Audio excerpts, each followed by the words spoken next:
Hello, Nova Nation. It's WXVU Sports Director David Szczepanski here with a preview for Villanova versus Seton Hall tonight at the Finn. Early tip-off, 6:30 p.m. The Wildcats most recently defeated Providence a few days ago at the Finn, a game where Villanova was able to pull away in the second half, win the game by almost 20 points. And I know Providence was banged up, dealing with a lot of injuries in that game, especially to some of its starting lineup. But Villanova still played well. Devin Askew again played really well off the bench. Tyler Perkins continues to play well. And, Villanova as a team playing some of its best basketball. The Wildcats, as we talk about the road to March Madness here on WXVU, the Wildcats definitely are in good shape heading into the tournament. About 97% chance right now to make March Madness, according to Bart Torvik. And the Wildcats with 16 overall wins this year, taking on a Seton Hall team that also has 16 wins. The Pirates are 16-6 overall, but just 6-5 in conference play. A team that had a really tough non-conference schedule, played well, was able to get a quad one win against NC State. But in terms of Big East play, they've struggled, especially offensively. Villanova has already defeated Seton Hall by 8 points on December 23rd at the Prudential Center, and that was a game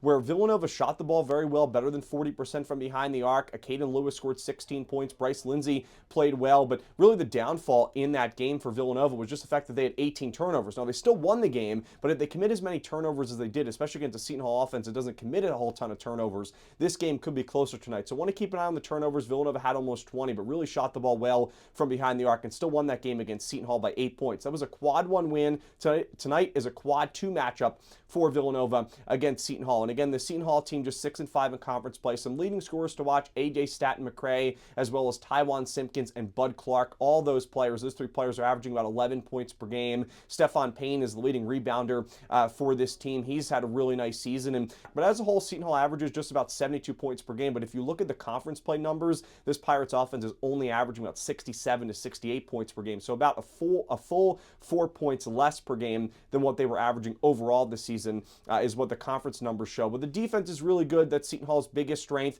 The defense only gives up about 65 points per game. They're really, really competitive defensively. They force a lot of turnovers. They do a good job, overall. The perimeter defense will struggle at times. They allow their opponent to shoot about 32% from behind the arc. But overall, the defense has played really well. I mean, it played well against UConn a couple weeks ago, played well against Villanova in the game where the Wildcats won by 8 points. But really, the offense is the biggest thing for Seton Hall that will struggle. And, we'll see how Seton Hall and Coach Holloway can adjust tonight here in the second matchup against Villanova. But again, tonight's game will begin at 6:30 p.m. Our WXU pregame coverage will begin at 6. And I think the biggest key to the game, limit the turnovers. I think Seton Hall gives you some room to shoot the ball well from the perimeter. And, I look to Caden Lewis to have another strong game here against Seton Hall as he did back in December. Thanks for tuning into this preview video. Have a great rest of your day, Nova Nation. And as always, go Cats!